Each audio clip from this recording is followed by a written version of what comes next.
If you are a fan of the PlayStation in the late 90s, you've probably heard of the Armored Core series.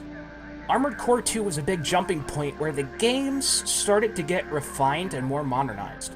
Interesting enough, it was a launch title for the PlayStation 2. From Software is responsible for developing the series and is well known for making games like Echo Knight, Bloodborne, Kuon, Tenchu, Kingsfield, and Dark Souls. For a launch title, the graphics are impressive, and that's the first thing most people notice transitioning from Master of Arena. These models would set the foundation for 6 more Armored Core games for the system. Now, some might not consider this, but for the graphics, they still hold up today, and not every PS2 game can say that. Smoother rendering and more powerful hardware allowed the PlayStation 2 to broaden what it could do over its predecessor. Armored Core 2 continues the tradition started in Project Phantasma of a combat arena where players can face multiple opponents in order to win components and money. Now, if you know what you're doing, it's an easy way to make credits early in the game. One of the negatives about this game is you can be very cheap in acquiring things from the arena. Using Etal Base or the Abandoned Highway level, you can perch yourself on top of a high structure and just launch up and down missiles at the opponent. Or you could do things the way they were intended, the hard way, and fight the enemy head on. It's just a shame that more often than not, the AI is kinda stupid.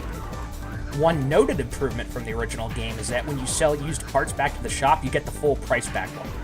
Now in the original game, you would not get the full credits back, and this made it a lot harder to progress in the game. Again, Project Phantasma, the sequel to Armored Core, corrected this issue, and the fix is repeated in both Master of Arena and Armored Core 2. The game features over 35 missions where your choices guide the story. When I look at games like the original Project Phantasma, this game seemed kinda dull and shallow in comparison. However, once you pass roughly the 50% mark on the story, things begin to become a bit more interesting, especially if you take the time to pay attention to the mission descriptions and read the emails. Now, most of the levels aren't particularly hard, but there have been notable exceptions to this rule throughout the series, some ranging from challenging to annoying with a focus on the latter. It's just a shame that they didn't add a retry mission button for this game. It really needed one.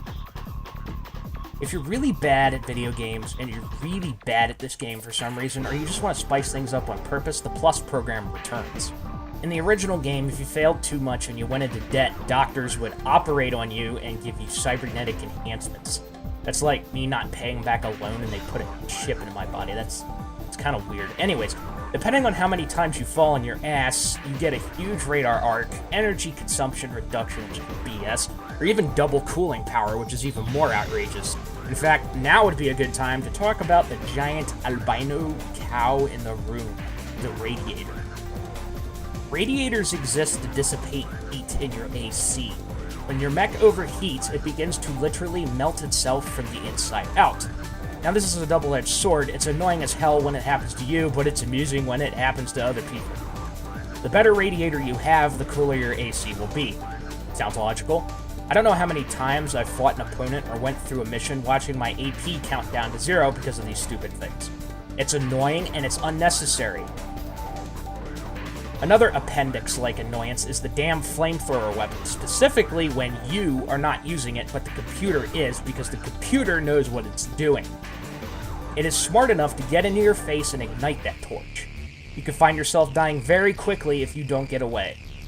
The higher the ammo heat value of a weapon is, the more likely that annoying countdown will start.